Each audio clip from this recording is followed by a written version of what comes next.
Farmer, saat ini masih di seminar peningkatan produktivitas padi dan di samping saya sudah ada Pak Winarno Thohir, Ketua Umum KTNA. Nah, Pak Win tadi menyebutkan tentang precision farming. Sebenarnya apa sih Pak itu? Jadi precision farming itu kita harus bertani yang efisien. Yang efisien, bagaimana kita menggunakan benih yang efisien ya. Biasanya pakai 30 kilo, bisa menggunakan 12-15 kilo saja. Begitupun juga sistem pengaturan air yang biasanya kita boros dengan sistem pengenangan, sekarang dengan sistem macak-macak saja ya. Yang masalah pemupukan itu biasanya kita punya pemikiran petani khususnya itu karena pupuk ini bagus, berarti kalau dikasih barang yang lebih banyak, ya pupuk yang banyak malah akan lebih bagus lagi. Padahal itu keliru sekali. Ya, menggunakan pupuk berlebih juga akan memudahkan terserang hama dan penyakit. Jadi menggunakan pupuk yang tepat juga biar biayanya juga lebih efisien. Terus dari sisi pengendalian hama dan penyakit, kita menggunakan dengan sistem refogia. Refogia itu tidak perlu menggunakan insek dan tidak menggunakan pestisida lagi, tapi cukup dengan memanfaatkan musuh alami. Dengan cara musuh alaminya kita datangkan, kita pelihara dengan menanam tanam-tanaman yang berwarna-warni. Bunga ya, bunga yang berwarna-warni. Disitulah tempat hidupnya predator-predator bagi hama penyakit. Untuk masalah di pemeliharaan dan juga di masalah panen ya. Panen juga kita harus jangan lagi menganut sistem potong padi, tapi harus panen ya, padi.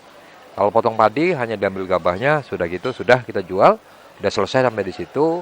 Tapi ke depan ini kita juga harus mempersiapkan bagaimana agar kualitas yang kita hasilkan itu agar lebih baik.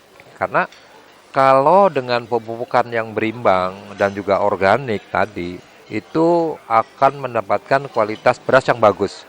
Manakala di sosok 100%, ini tidak remuk. Ya, jadi itulah kelebihannya dari sisi kualitas ya, dan juga produktivitas akan meningkat.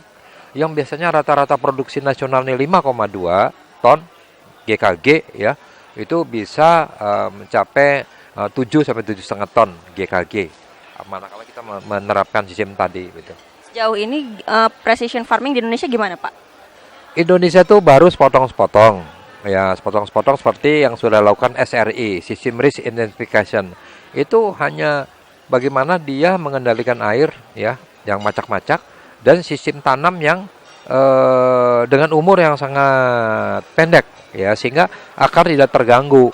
Jadi akar kalau di persemian dulu ya, biasanya di persemian 15 sampai 20 hari, setelah itu dipindahkan, setelah itu ditanam, ini akarnya tidak lurus. Ini bengkok. Nah, itu juga akan mempengaruhi produksi. Tapi kalau itu ditanam pada saat sebelum 1 minggu umurnya, akar belum keluar sehingga akar bisa langsung ke bawah, tidak terganggu dan menyebabkan produksi menjadi baik ya, karena akarnya sangat sempurna untuk mendapatkan dari pupuk yang disebarkan begitu. Pertanyaan terakhir nih Pak, gimana sih Pak arah kebijakan pupuk subsidi dan non subsidi di Indonesia? Jadi untuk kebijakan pupuk ya, kita memang udah berbagai tahap ya, diuji coba mulai dari sistem di pupuknya sendiri, di pabrik pupuknya sendiri, di industri pupuk dibagi sistem subsidinya, dari mulai subsidi gas ya, terus subsidi harga ya, dan sampai sekarang ke subsidi harga. Terus sekarang sudah ada pupuk Indonesia, dulunya PIHC, Pupuk Indonesia Holding Company. Nah, itu jadi semua pabrik pupuk itu di bawah satu komando. Nah, ini sudah bagus. Nah, hanya saja permasalahan dalam aplikasi. Misalkan kalau menggunakan rumus 532 ya, berarti dia akan mendapatkan 2 kali. Berarti organiknya 1 ton ya, terus NPK-nya 6 kuintal, ureanya 4 kuintal. Nah, itulah kalau dia punyanya 2 hektar.